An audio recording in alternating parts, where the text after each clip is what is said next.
اعوذ باللہ من الشیطان الرجیم بسم اللہ الرحمن الرحیم ابتدا رب جلیل کے بابرکت نام سے جو دلوں کے بھید جانتا ہے۔ ناظرین گرامی السلام علیکم، میں ہوں ارشد قریشی اور پروگرام لے کر حاضر ہوں میرے مطابق، اور آج ہم اس میں گفتگو کریں گے پریڈ گراؤنڈ اسلام آباد میں ہونے والے تحریک انصاف کے جلسے کی، جس کے لیے بہت زیادہ توقعات تھیں، اور خود حکمران جماعت نے اور وزیر اعظم صاحب نے لوگوں کو اسی بات پر بلایا تھا کہ آج بہت اہم اعلانات ہونے، اور آج اپوزیشن کو کوئی سرپرائز دیا جائے گا۔ ساتھ ہی ان کے رفقۂ کار وزیر اعظم صاحب کے رفقۂ کار اور حکومتی وزراء نے بھی یہ کہا تھا کہ آج خان صاحب وہ ترک کے پتے شو کریں گے جس سے بازی پلٹ جائے گی، اور منحرفین بھی واپس آئیں گے، اتحادیوں کو بھی میسج جائے گا اور طاقتور اداروں کو بھی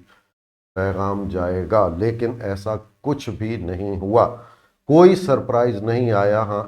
اتنا ضرور ہے کہ عمران خان صاحب کے جلسے شروع ہونے سے پہلے اپوزیشن کی طرف سے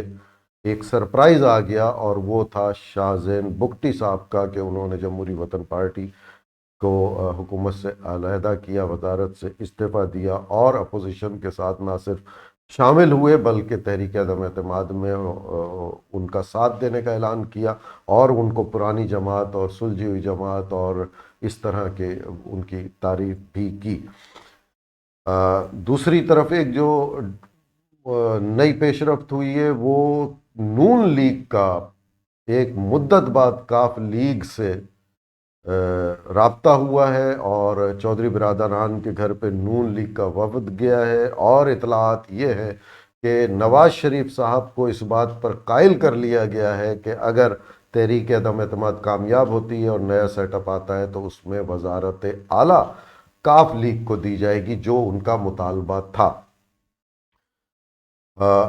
اب جلسے کی طرف آتے ہیں۔ جلسے کی جو تعداد بتائی گئی تھی مطلوبہ 10 لاکھ سے زائد تعداد، تو وہ شاید نہیں تھی، لیکن جلسہ ایک بڑا جلسہ تھا، اور بڑا لوگوں میں جوش و خروش تھا۔ اور جب اس سے شاہ محمود قریشی صاحب نے خطاب کیا، ساتھ میں شیخ رشید صاحب نے بہت ہی مختصر خطاب کیا، اور جو یہ باتیں سرپرائز والی تھیں وہ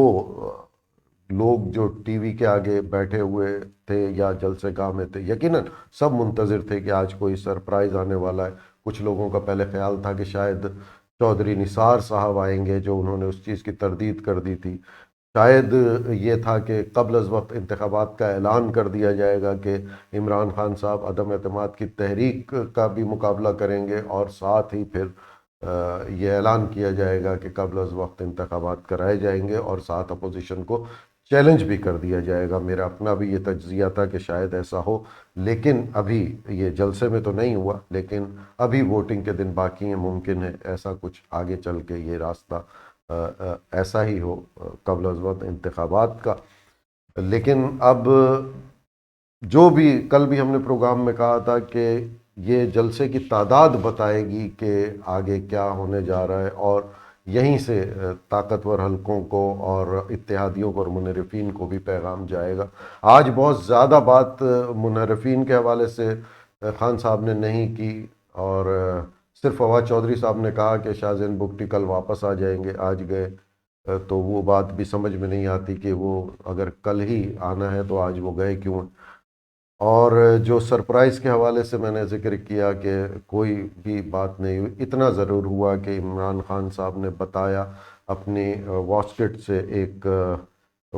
سے انہوں نے خط نکالا، اور اس خط کو لہرا کے کیمرے کے سامنے نہیں لائے، لیکن انہوں نے اس کو ایسے دکھایا کہ یہ ہمیں دھمکیاں دی جا رہی ہیں، غیر ملکی سازش ہمارے خلاف ہو رہی ہے، اور ہمیں باقاعدہ لکھ کر دھمکی دی گئی ہے۔ اور اسی کا ذکر پہلے وزیر خارجہ شاہ محمود قریشی صاحب نے کرتے ہوئے ذکر کیا تھا، تقریر کرتے ہوئے، اور یہ کہا تھا کہ میں حلف کی پاسداری کروں گا، جو میں نے حلف اٹھایا ہے تو میں ساری تفصیل نہیں بتاؤں گا، میں نے خان صاحب کو بتا دیا، اور خان صاحب نے بھی یہی کہا کہ ہمیں علم ہے کہ کہاں سے سازش ہو رہی ہے اور اس کے تانے بانے کہاں ملتے ہیں، اور ان کا اشارہ نواز شریف صاحب کی طرف تھا کہ وہ بیٹھ کے غیر ملکیوں کے ساتھ ہماری حکومت کے خلاف سازش کر رہے ہیں اور ان سے پیسے لے رہے ہیں اس حکومت کو گرانے کے لیے، لیکن انہوں نے اس خط کا ذکر کرتے ہوئے نہ ہی ان کرداروں کا ذکر کیا کہ وہ خط کون ہے، وہ تحریر کرنے والے کردار، اور نہ ہی اس مملکت کا نام لیا کہ وہ کون سا ملک ہے جہاں سے یہ خط انہیں آیا ہے، اور اس کا بھی ذکر نہیں تھا کہ وہ خط کس طرح آیا۔ عموماً سازشیں یا دھمکی جو ہے وہ لکھ کے نہیں ہوئی، یہ پہلی دفعہ ہوا۔ عمران خان صاحب نے بتایا کہ یہ، جبکہ انہوں نے یہ بھی کہا کہ اگر اس کو کوئی ثبوت دیکھنا چاہتا ہے تو وہ آئے اور دیکھ لے، لیکن ایسا کبھی نہیں ہوا کہ کوئی لکھ کے، کیونکہ اگر لکھ کے کوئی دھمکی دی جاتی ہے تو پھر وہ کہیں بھی کوٹ کی جا سکتی ہے، اور وہ ایک ہمیشہ ہمیشہ کے لیے ثبوت ہو جاتا ہے اقوام متحدہ، عالمی عدالتیں، ہر جگہ پر۔ تو اگر خان صاحب نے کہا ہے کہ ثبوت ہے ہمارے پاس، تو یقیناً لوگ دیکھیں گے کہ کس نے لکھا ہے، اور اگر ایسا ہے تو غیر ملکی سازش تو رہی ہمارے ساتھ تھوڑی بہت ہوتی ہی رہتی ہے، وہ سب کو، عوام کو بھی پتہ ہے۔ ساتھ میں سرپرائز کی جو میں بات کر رہا تھا، اس حوالے تو کوئی بات نہیں ہوئی۔ اپنی حکومت کے انہوں نے کارکردگی کے مختلف زاویوں سے اعداد و شمار بتائے، اور اپنی کارکردگی کا بتایا، پچھلے حکومتوں سے اس کو ان کی مناسبت سے بتایا کہ ہم بہت زیادہ، ہماری حکومت بہتر رہی۔ گندم، چاول، مکئی کا خصوصی طور پہ ذکر کرتے ہوئے، آلو کی فصل کا ذکر کرتے ہوئے انہوں نے کہا کہ یہ فصل ریکارڈ ہوئی ہیں، اور ہم نے کسانوں کو اور ان کے پیسے دیے، ان کو سہولیات دیں، جس کا ہمیں نتائج ملنا شروع ہو گئے۔ تو اب جو بھی تحریک عدم اعتماد پہ کوئی بھی خاص بات نہیں، نہ ہی منحرفین جو ہیں ان کے حوالے سے کوئی خاص بات کی گئی، سوائے بس ایک یہ مغربی ممالک کا، غیر ملکیوں کا سازش کا، اور ایک خط کے علاوہ کوئی بھی ایسی بات نہیں ہوئی۔ اب پیر کو قومی اسمبلی کا اجلاس ہے، وہاں بہتر پتہ لگے گا کہ کیا ہوگا، اور اب آگے کی صورتحال کچھ اگر منظر نامے میں آنا شروع ہوگی تو وہ پیر کے دن، جب قومی اسمبلی کا 4 بجے اجلاس ہوگا اور یقینی طور پر اس پر تحریک عدم اعتماد کے حوالے سے بحث ہوگی، تبھی پتہ لگے گا۔ جو بھی ہے، ایک سب سے اچھی بات یہ ہوئی ہے کہ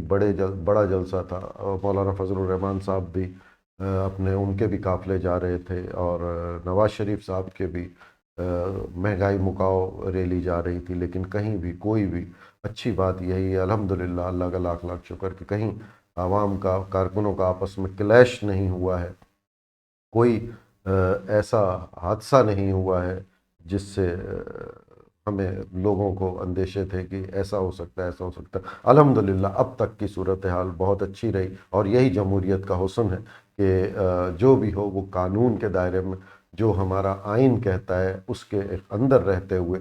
حکومت کو بدلنا ہے، نئی حکومت کو لانا ہے، یا تحریک عدم اعتماد کو کامیاب کرنا ہے یا ناکام کرنا ہے، وہ حکومت اور اپوزیشن کا دونوں کا بنیادی حق ہے، اور یہ جمہوریت کا حصہ ہے۔ لیکن آپ کی کسی بھی بات سے اگر آپ کے کارکنوں میں کلیش ہو جاتا ہے تو وہ آپ کے لیے منفی ایک تاثر جاتا ہے، اور آج بہت اچھا ہے الحمدللہ کہ ایسا کچھ نہیں ہوا۔ کل پھر پروگرام لے کر حاضر ہوں گے، اگر کوئی نئی ڈیولپمنٹ ہوتی ہے اور قومی اسمبلی کے اجلاس میں کوئی نئی صورتحال پیدا ہوتی ہے تو انشاءاللہ پھر ملاقات ہوگی۔ انہی الفاظ کے ساتھ ارشد قریشی اجازت چاہتا ہے، فی امان اللہ۔